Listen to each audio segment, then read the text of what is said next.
You're in the historical part of Buenos Aires, walking a lane, looking around, and you see a coffin in a window, then a skull with bones next door, then another coffin. That's some way to spook someone on a bright sunny day. This is no regular cemetery. It's a real city within a city, filled with above-ground tombs, small tombs, medium-sized tombs, and tombs that look like full-size palaces. Look at this one. It's like a downsized copy of Notre Dame de Paris. And this cemetery is still active. People still bury their loved ones here. More than that, they actually have tombs for sale. Can you guess the price for a 20-square-foot tomb that can accommodate 8 coffins? I'll tell you a bit later, but it's enough to buy an apartment in many cities in my country, Russia. People, you might know that October 30th is the Remembrance Day for the victims of political repressions in Russia. But usually not much happens on that day. Millions were killed, dozens of millions imprisoned for no good reason at all. But we don't talk about it much, somehow. And now, look how people honor victims of political repressions here in Argentina. Hundreds of thousands march the streets, beating drums, carrying banners, and larger-than-life inflatable dolls. You know, when I look at this from here, it's incredible. Because look at all these people. I can hear the drums beating, music playing. People are carrying flags, portraits. Some are dancing, others are singing. But what's important, each and every one of them knows why they are here. The authorities have made this day a public holiday.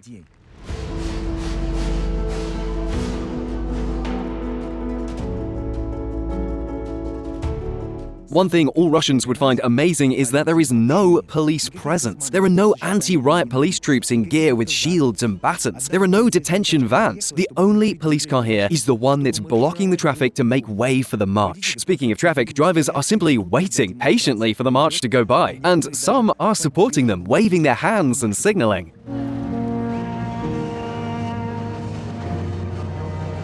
In the middle of the crowd, I found a group giving a theatrical performance that looked pretty dismal. Look at these people, they're like images from black and white archive papers. A soldier, a pregnant woman, a priest, another soldier with a baton. The only color that sticks out is red, the color of blood.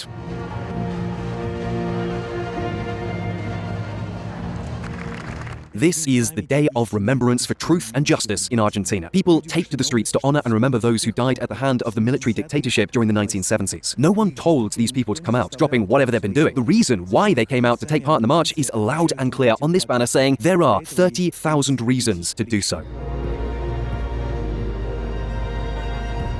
That's 30,000 victims of the state terrorism that took place between 1976 and 1983. No one in the country is trying to rewrite history textbooks for children, replacing the truth with more politically correct wordings, or concealing it completely. Quite the opposite, people are free to march in the heart of Buenos Aires to mourn the victims of repressions, and the authorities support them. The state even compensates the day's wages for everyone who participates, and is doing everything it can to ensure people never forget that time of terror, and that nothing like this ever happens again.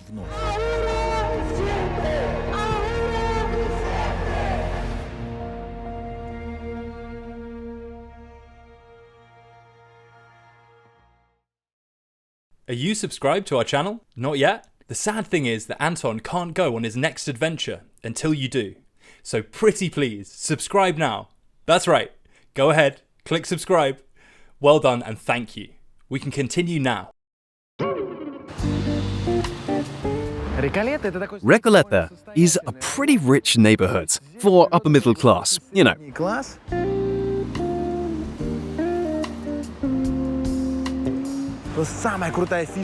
But its coolest feature, its historical treasure, one might say, is not just these beautiful historic buildings. No, its coolest part is the cemetery.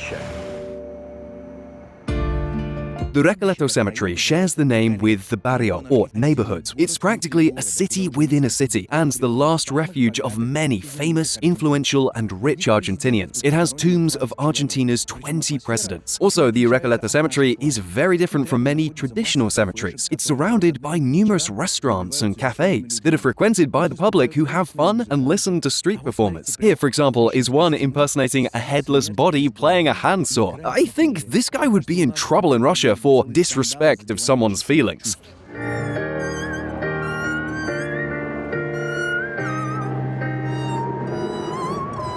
There is not a single patch of grass or a tree here, all stone and concrete. And these tombs are in fact in demand on the market. It's probably the most expensive kind of property both in Argentina and on the entire continent. I found some offers on local websites. Here, for example, a used mausoleum for sale. They don't mention what happened to the remains of Juan Romeo, who used to be buried here, but they do say the place is fit for an upgrade or remodeling project, all for $15,000 US dollars. Here is another ad directly from the owner. The above-ground structure's total area is 20 square feet and it has a 16-foot deep crypt. The seller assures that it will easily accommodate 8 coffins. There is marble, double glazing, and even stained glass windows. This fine piece of property will cost you $20,000. There are also new mausoleums on sale. Here's an ad that doesn't quote the price, but the place looks very upscale. Black market, brand new interior with stained glass windows, and a massive wrought iron door. All it needs is a new occupant. Almost every tomb has a crypt accessible by a ladder. That's where the coffins are and visitors can go down to pay their respects. Each crypt can serve an entire family. There are also multi-storied mausoleums with vaults for each coffin. They use scaffolding like this to place coffins into the top-tier vaults. If a crypt runs out of space, no problem. They put the coffin right by the entrance. Need more space? They just stack coffins on shelves. Locals offer guided tours for a fee, and you can spend an entire day exploring this most curious labyrinth. Every town or city has an area for the upper crust. This city of the dead is no exception. Here it is, the poshest area of the Recoleta Cemetery, with the most expensive, biggest, and most skillfully made mausoleums and tombs, made of black marble or granite, with life-sized sculptures you can easily imagine in art museums or on a city central square. Here are restoration artists at work. Look with how much care this lady is adding paint to this statue of an angel. Also, just like cities have municipal services, the City of the Dead has its maintenance services, or upkeep. Here you can see cleaning in progress, for example. All celebrities of Argentina are here. This is a life-size statue of Luis Angel Firpo, the country's most famous boxing champion, in his robe. It's as tall as the man himself, so you can see how much smaller or bigger you are next to him. This tomb has the dead man's death mask over the entrance. That gives me the creeps. You know, back in the 1990s, Russia's newly rich class, the so-called New Russians, were in the habit of displaying their wealth to the point where they had life-size copies of their favorite cars carved out of marble for a tombstone. This is just as lavish, but with more taste, I guess. And quite naturally, this place has lots of stories and legends about people interred here. Look at this tomb, for example. It's got a sculpture of the man and a bust of his wife back to back, looking the opposite way from each other. This is the mausoleum of the Del Carril couple. The man's name was Salvador Del Carril, and his wife apparently liked to spend his fortune to a point where he published a letter in several major newspapers claiming that he would no longer be responsible for her debts. As you can imagine, it didn't go well with her, and following a scandal, she stopped talking to her hubby. And she didn't talk to him, not for a day, or 2, or a week, or a month. No, my friends, she didn't talk to him for 30 years. And he reciprocated. When Salvador Del Carril died, she finally got her hands on his fortune and spent it away, leaving a will that said she wanted her likeness on the tombstone to look away from her husband's so they would keep not talking for eternity. That's one legend. This is a tombstone of fallen heroes in one of the wards, decorated with the sculptures of soldiers keeping eternal guard. And here is the burial site of one of the most brutal police chiefs in the history of Argentina, Ramon Falcon. People call him a mad dog. Falcon became known for personally supervising repressive action against protests, sending mounted police armed with sabers against unarmed people. They are known to have killed 11 and injured over 100 participants of just one strike. There was a lot of cruelty like this, or worse, taking place in Argentina. And even though the 20th century repressions in Argentina cannot match those that took place in the USSR in terms of scale, they were equally, if more, violent and cruel. So how did it all come to this? Let's go a century back. In the early 20th century, Argentina was one of the world's wealthier nations. It supplied lots of countries with bread and meat, and it had so much land and so many opportunities, it welcomed newcomers from every corner of our planet. It actually paid the immigrants travel expenses, providing them with housing and assisting in job search. By 1914, every third person living in Argentina was a new settler. In less than 100 years, a total of 4 million people had moved to Argentina. That's just from Europe, while Argentina's own population at the time didn't exceed 2 million people. As a growing economy, it attracted the interest of key players in the business world. Britain built railways and underground transport in Argentina, while the USA built a network of phone lines, developed city transport and gas production, being particularly happy to find a business opportunity during the Great Depression. But as always, there was one hitch. The money was good, but the government had no idea what it was doing. Argentina had been an independent nation for less than a century in the early 1900s. Prior to that, it had been a Spanish colony for 3 centuries. It's not surprising that the young nation's political life was quite unstable. Alliances changed, causing problems in the economy. The country achieved stability when finally one political party managed to take matters in its hands: the Radical Civil Union. But that stability proved to be fake. A republic by the name, Argentina became a de facto oligarchy, ruled by one political party. There was no change of power, no fair competition. Was there order? Yes, but it was an order based on inequality and corruption. All the power was in the hands of the oligarchs. And then a group of army officers decided to topple the regime and install a military government. They succeeded, and that coup started a whole era of military dictatorship in the country. Guys, if you like my video and if you like what we're doing, I would really appreciate if you support us on Patreon, on Pioneer or on PayPal, and we try to make even more great films from new dangerous places for you. Thank you. All the links are in the description. Please donate. It's just my personal opinion. The more I travel around and see different countries, the more I understand that the younger, or one might say the less evolved the nation, the bigger the influence of the army in the country. Why the army? Because, it has to do with the very basic principle of distribution of power. While the society as such is not evolved, like for instance, if you dump a number of people on a deserted island, the only principle that will work there is might makes right. Stronger individuals will get more food, better living conditions, and so on. If the society evolves, people will try to work out and implement a system. And what makes a system? First of all, proper judicial system, which means courts. There must be courts of law. Then a society needs elections, a voting system. And the more transparent and fair both the courts and the elections, the safer the society for all the people living in it. Even those who are not strong enough to fist fight a bully for a piece of fruit, metaphorically speaking. The better these institutions work, the safer the people feel, and the higher is their chance to thrive and be of use to society.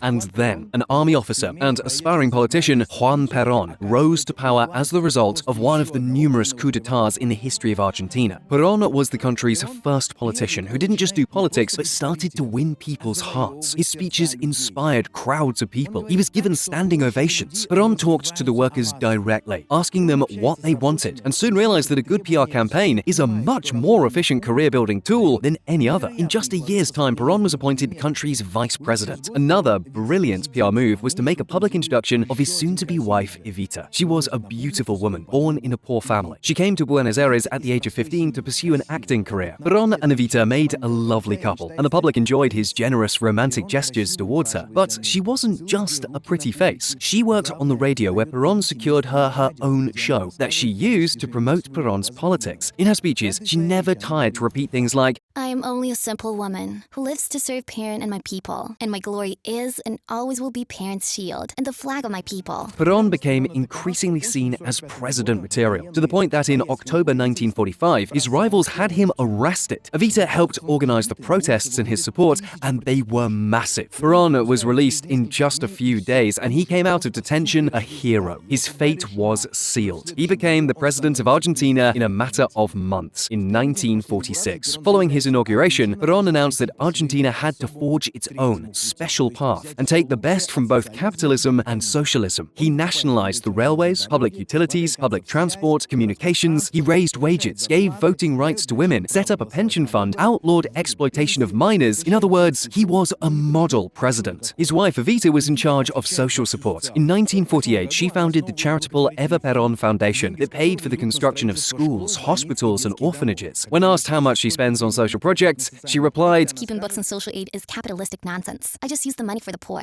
I can't stop to count it. However, that's proved to be the problem, since money does need counting, and all projects need funding. Evita's foundation was funded by the country's wealthy businessmen, and their donations weren't voluntary. They were, in fact, pressured into it for the fear that their businesses could be taken from them. But the budget was running low. There wasn't enough money to pay all the pensions and benefits. Peron printed more money, which led to inflation, and at the end of the day was a direct path to an economic crisis, and yet another army-led coup d'etat. But Evita didn't see that. The people of Argentina literally adored her. On Evita's 33rd birthday, her husband gave her the title of spiritual leader of the nation. By that time, Evita was seriously ill. She had cervical cancer. She delivered her final speech as the first lady from the balcony of the presidential palace, whose message is remembered by many thanks to the beautiful verse. Don't cry for me, Argentina. The truth is, I never left you.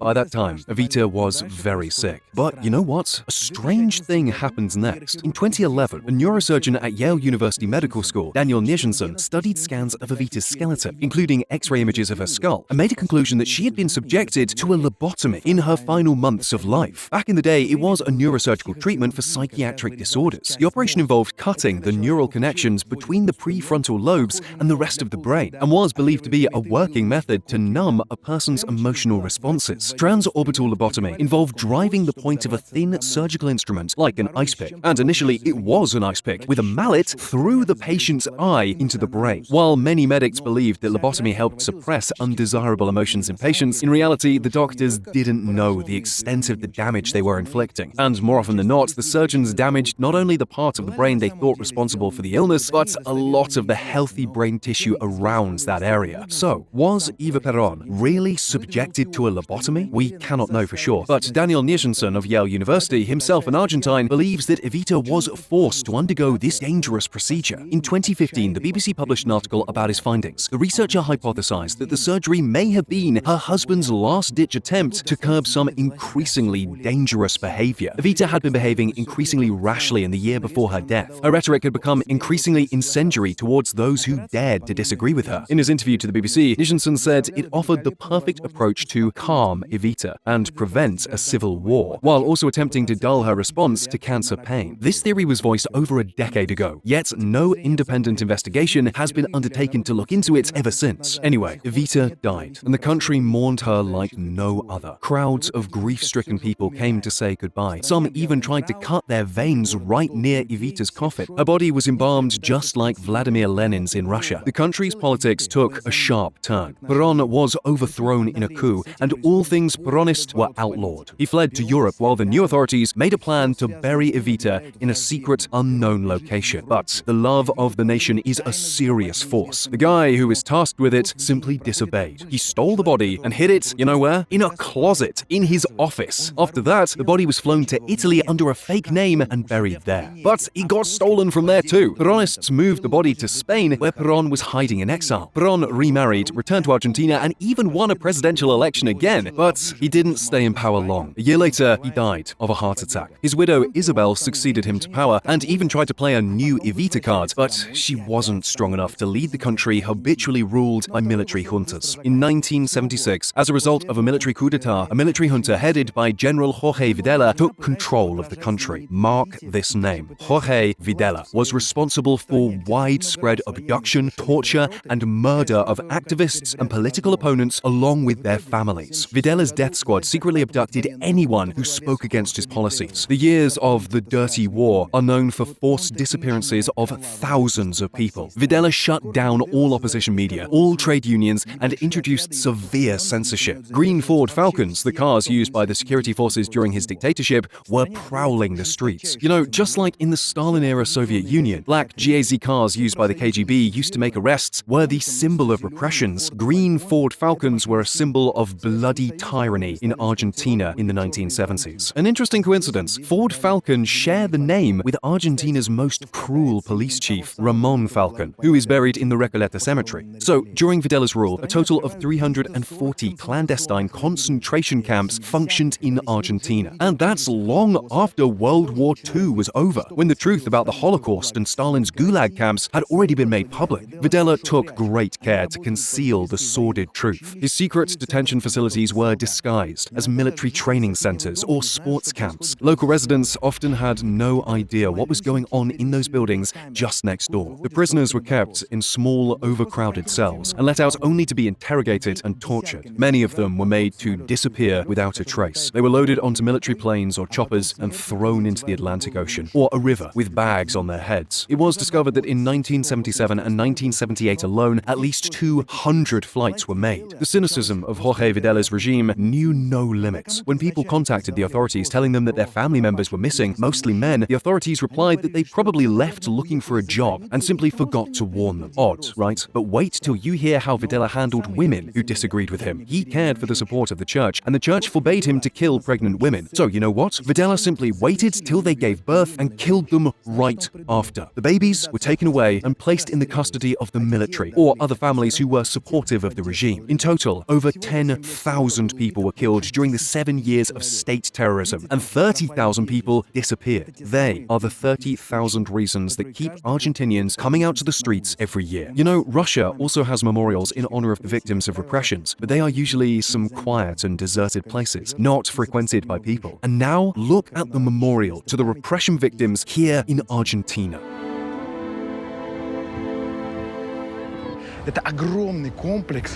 This is a huge place called the Remembrance Park. And this part of it, the monument to the victims of state terrorism that was designed to be like a gash, an open wound on the grassy area, devoid of any other objects. So much like the wounds of the families who lost their loved ones.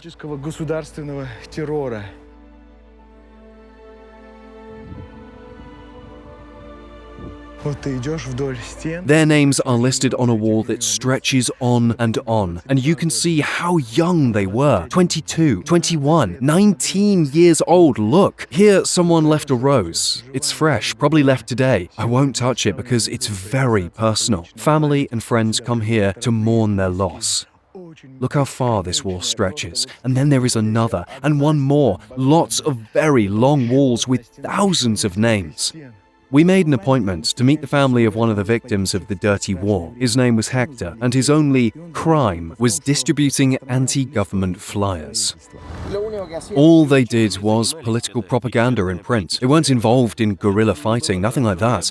They chose print as a medium of resistance. Dario doesn't remember those days. He was only 3 at the time, but his mother, Hector's wife, will never forget the horror and despair that she and the entire country had to endure for 7 years. I remember how he left for work, and his last words were, he told Dario to be a good boy, and that he'll bring him some candy when he comes back home after work. He left for work, and I haven't seen him ever since.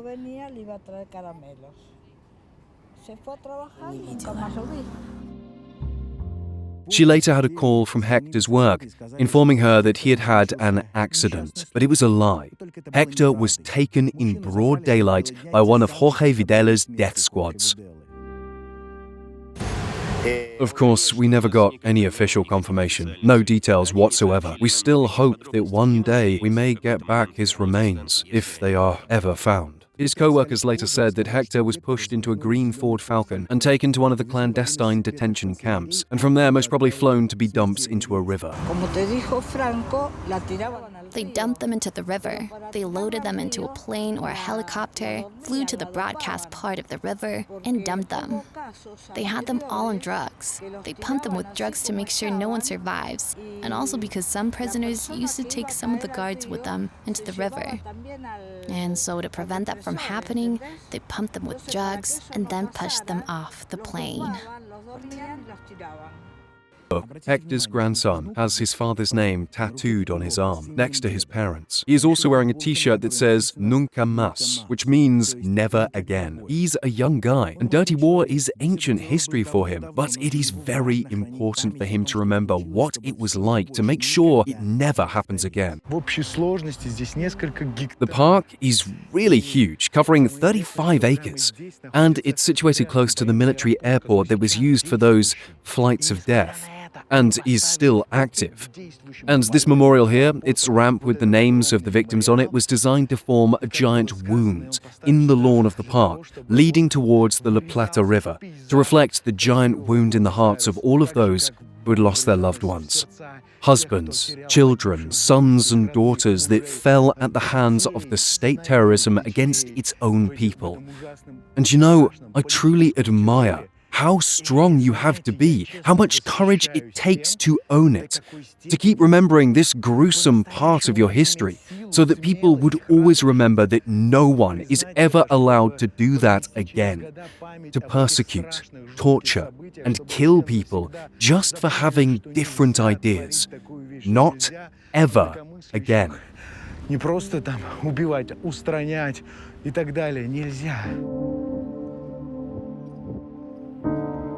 So, what happened in the end to the military junta responsible for all of this? By 1982, thousands of innocent people had been killed. The opposition was no longer functional, but all this oppression didn't solve the country's economic problems, and the generals decided to fight a diversionary war with an external foe. And they sent the troops over here, to the Falklands Islands, not too far from the Argentinian shore, though legally a part of the British Empire. Argentina had been unhappy with Britain maintaining its rule over the islands for a long time, but 1982 seemed to be the perfect time to the authorities to start acting. The plan was to land, seize control, and enjoy the popular support thanks to the victory. But the plan failed. Great Britain's Prime Minister at the time was Margaret Thatcher, the Iron Lady, who didn't waste time. She sent the British fleet all the way to the southern hemisphere and regained control of the islands in 10 weeks' time. And that's what ended the junta's rule. The junta's last president was forced to call for elections, and democracy was restored as a result. The leaders of the junta were tried and convicted for their crimes. Many were sentenced to 30 or 50 years of prison time. However, the sad part is that many escaped justice. Before the junta lost power, they passed a bill pardoning all the military and the police for any crimes committed during the dirty war. So while the junta leaders got to serve time, a lot of smaller fish went on to live quite nicely in nice areas of Buenos Aires.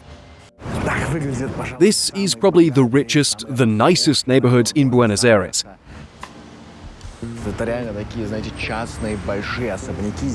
With large private houses, or rather mansions. Embassies of other nations are also housed here. And this looks like a totally different world. Just look at this gorgeous building. It's one of the private properties in this area. All of them have gardens and are surrounded by fences.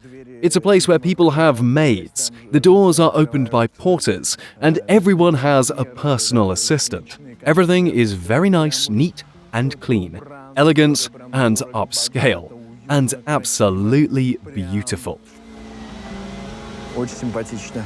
People here are very thorough about their security. Look at these tall fences and gates reinforced by, not barbed wire, no, by electric fences. Every property has a sign informing you that this property is under police surveillance, and it's true. The cameras on every corner are functioning well, and the police show up in no time. We spent barely 5 minutes here filming the neighborhood when a cop approached us and started asking us questions.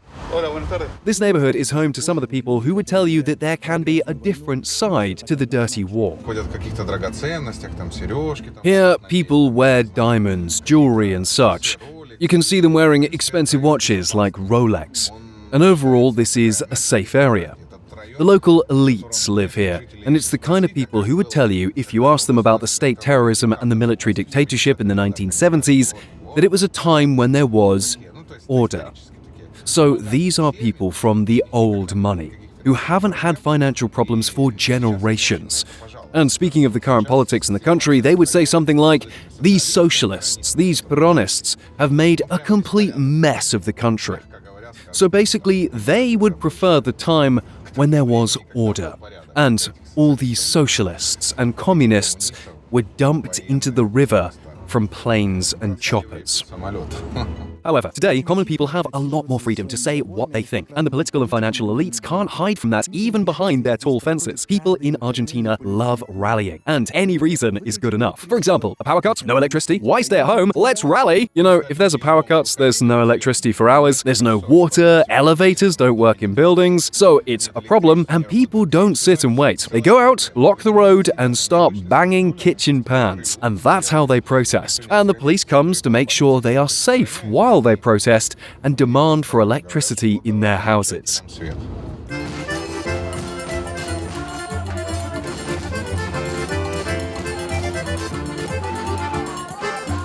People in Argentina love their freedom of expression and right to protest, and they exercise them all the time, and anyone can join.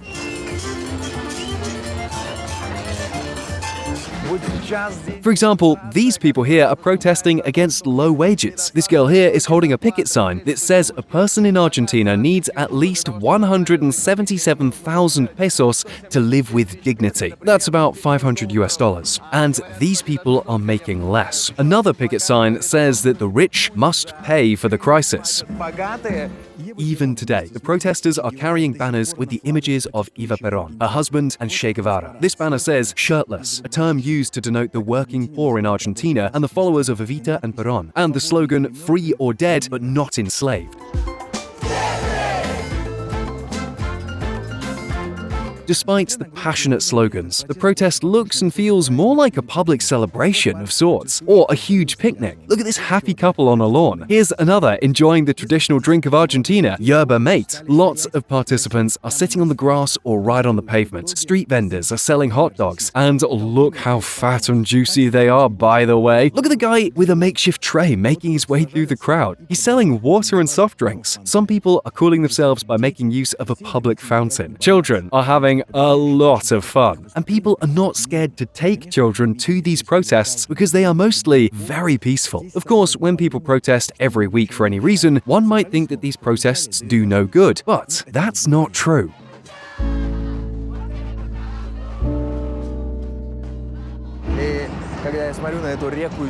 And when I see this multitude of people, that reminds me of an overflowing human river making its way between these beautiful buildings, when I know why you, the people of Argentina, take to the streets today, I'll be honest, I wish I were an Argentine, even for a second. And at the very least, I want to learn from you. I want my people and the people of other countries to learn from you. Because remembering the days of the political repressions of state terrorism, when the government ordered mass murder of all differently minded people and gagged the media, is the most important thing.